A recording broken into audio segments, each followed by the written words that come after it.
Dear student, आप सभी का स्वागत करना चाहूँगा मेरे इस यूट्यूब चैनल पर। और आज हम बात करेंगे एमए इंग्लिश के एंट्रेंस के बारे में।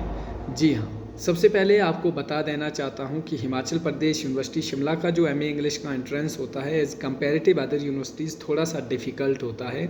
वो रीज़न ये है क्योंकि यहाँ पे सब्जेक्टिव और ऑब्जेक्टिव दोनों प्रकार से जो है क्वेश्चंस पूछे जाते हैं। सबसे पहले याद रखिए, ऑब्जेक्टिव आपके 30 मार्क्स का होता है और सब्जेक्टिव 40 मार्क्स के होते हैं, और ओवरऑल जो एग्ज़ाम होता है वो 70 मार्क्स का होता है। ठीक है, किस तरह से पेपर पूछा जाता है उसी के बारे में चर्चा करूंगा।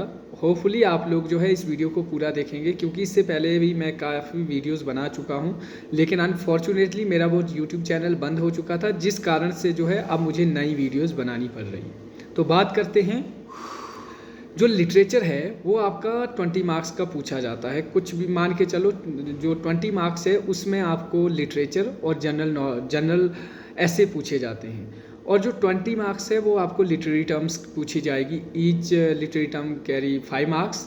तो आपको मीन्स की सबसे ज़्यादा एफर्ट्स मारना पड़ेगा आपको लिटरेचर में क्या पूछ सकते हैं। सबसे पहले देखिए, 14th सेंचुरी से 20th सेंचुरी तक जितना भी जो भी बेसिक है वो आपको देखना ही पड़ेगा। ठीक है, हाईलाइट बुक्स के लिए आप एमसीक्यूज़ पढ़िए। अगर आपके पास एक महीना है अभी, तो आप सिर्फ हाईलाइट्स पढ़िए, इवेंट्स पढ़ो, कौन कौन सी इवेंट्स हुई थी। कोई अच्छी सी बुक लो, जैसे उपकार पब्लिकेशन अच्छी है, R Gupta MA English entrance Delhi university के लिए, आर गुप्ता की काफ़ी अच्छी बुक है। वो इसलिए अच्छी है क्योंकि उसमें ये सारी चीज़ें ऑलरेडी मेंशन है जो हिमाचल प्रदेश यूनिवर्सिटी शिमला में एंट्रेंस के लिए पूछा जाता है।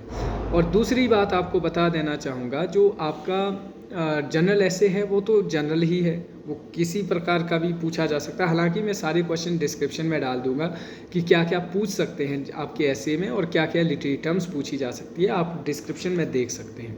और दूसरी बात, जो लिटरेचर है वो आपको शेक्सपियर एज ए ड्रामेटिस्ट भी पूछ सकते हैं, चौसर एज अ पोइट्री, ठीक है, फादर ऑफ पोइट्री पूछ सकते हैं, एलिजाबेथन एज के बारे में पूछ सकते हैं। ठीक है, फिर आपको जो है वो थोड़ा बहुत ऑक्सफोर्ड मूवमेंट के बारे में पूछ सकते हैं, मेटाफिजिकल पोइट्री के बारे में पूछ सकते हैं, रोमांटिक पीरियड के बारे में पूछ सकते हैं, रोमांटिक एज की कैरेक्टरिस्टिक्स पूछी जा सकती है, और एज ऑफ रीज़न जो आपकी क्लासिक एज और अगस्टन एज के बारे में पूछा जा सकता है। 18th सेंचुरी को age of reason and prose क्यों कहा जाता है ये भी पूछा जा सकता है।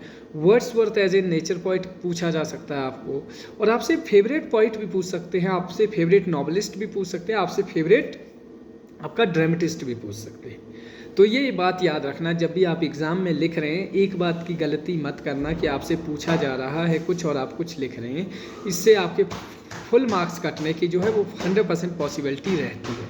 अब दूसरी बात करते हैं, जो आपकी लिटरेरी टर्म्स है। लिटरेरी टर्म्स काफ़ी बेसिक सी पूछी जाती है, जैसे एलिगरी क्या है, पर्सोनिफिकेशन क्या है, मेटाफर क्या है, सिमिली क्या है, और भी बहुत कुछ है, ट्रेजेडी क्या है, कथारसिस क्या है, और आपके एपिक क्या है। और कुछ लिटरेरी टर्म्स जो मैं आपकी डिस्क्रिप्शन में डाल दूंगा, आप वहाँ से उससे पढ़ो कि कौन कौन सी लिटरेरी टर्म्स पढ़ी जा, कौन कौन सी लिटरेरी टर्म्स इंपॉर्टेंट है एग्ज़ाम के पर्पज़ से। Blank verse, free verse, tragedy, ठीक है, कपलेट्स, ठीक है, डीकंस्ट्रक्शन क्या है, कई बार डायरेक्ट पूछा जा गया है, डीकंस्ट्रक्शन थ्योरी क्या है, और मॉडर्निज्म थ्योरी क्या है, पोस्ट मॉडर्निज्म थ्योरी क्या है। तो ये सारा जो थिएटर ऑफ द अब्सर्ड क्यों कहा जाता है, ये आपने पढ़ के जाना है। क्यों? क्योंकि एग्जामिनर है वो कुछ भी पूछ सकता है, इसीलिए आपको मैं बता देना चाहता हूँ कि थोड़ा सा अपने आप को स्पीड अप करो प्रिपरेशन के लिए। अगर आप सेकेंड ईयर में हैं अभी तो आपके पास काफ़ी टाइम है, अगर आप फाइनल ईयर में हैं तो आपके पास एक ही महीना है, इसलिए तैयारी को स्पीड अप करो। और दूसरा, जो आपके एमसीक्यूज़ पूछे जाते हैं उसके लिए आप अभी आपके पास एक मंथ है, तो मतलब जितना एमसीक्यूज़ पढ़ सकते हैं, जितना ऑब्जेक्टिव पढ़ सकते हैं पढ़ो। और जो आपके रूसा में जो ईयरली में जो आपके बीए में सिलेबस है उसको अच्छे से पढ़ो। हालांकि बीए का जो सिलेबस है वो उतना उससे काम नहीं बनने वाला। मैं आपको एक आपकी सेटिस्फेक्शन के लिए बता देना चाहता हूँ कि जो बीए का सिलेबस है उससे काम नहीं होने वाला है। सिर्फ कुछ जैसे चार्ल्स डिकन के Oliver twist, the merchant of Venice है, ये कहीं ना किसी हद तक सही है, लेकिन बाकी सिलेबस मुझे नहीं लगता कि आपको वो हेल्पफुल है एग्ज़ाम क्वालिफाई करने के लिए। आपको कोई ना कोई अच्छी सी बुक रिकमेंड करनी पड़ेगी। एमसीक्यूज़ की बुक लो और एक महीने के अंदर अपने टारगेट फिट करो और उसको अचीव करने की कोशिश करो। और दूसरा आपको बता देना चाहता हूँ कि जो आपका एंट्रेंस का जो पैटर्न होता है वो खासकर 40 और 30 का रेशो ही रहता है। और सबसे ज़्यादा जो आपको फोकस करना पड़ेगा वो है आपका ब्रिटिश लिटरेचर। वो ब्रिटिश लिटरेचर है 14 टू 21st सेंचुरी तक।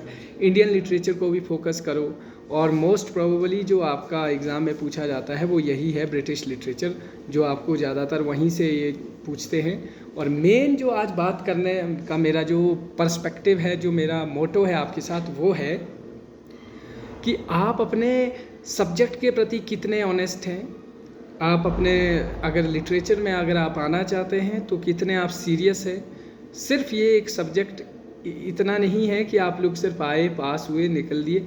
और इधर जो आज के दौर में जो लिटरेचर में कंपटीशन है वो भी बहुत मैटर करता है। और आपको जो MCQs है वो काफ़ी ज़्यादा पढ़ने पड़ेंगे अगर 1-1.5 महीने के प्रिपरेशन के हिसाब से आप आ रहे हैं। और दूसरी जो मेरिट की बात बता दूं तो आपको एटलीस्ट 70 में से 35 प्लस मार्क्स लेने पड़ते हैं, तब जाके आपकी पॉसिबिलिटी 50% ये है कि आप क्वालिफाई कर सकते हो। लेकिन with the passage of time competition भी बढ़ रहा है। With the passage of time her student अपने आप को और भी एक्सेल करने में लगा हुआ है, तो होपफुली कि आप लोग भी लगे हुए हैं। तो मेरी कोशिश यही है कि मैं आपके लिए ये डिस्क्रिप्शन में डाल दूंगा जो पूछ सकते हैं। और कोई भी इंक्वायरी हो आप कमेंट के थ्रू पूछ सकते हैं। जिस तरह से आप लोग लगे हुए हैं, आप सभी को ऑल दी बेस्ट, और thank you so much for watching this video and have a nice day. Thank you guys.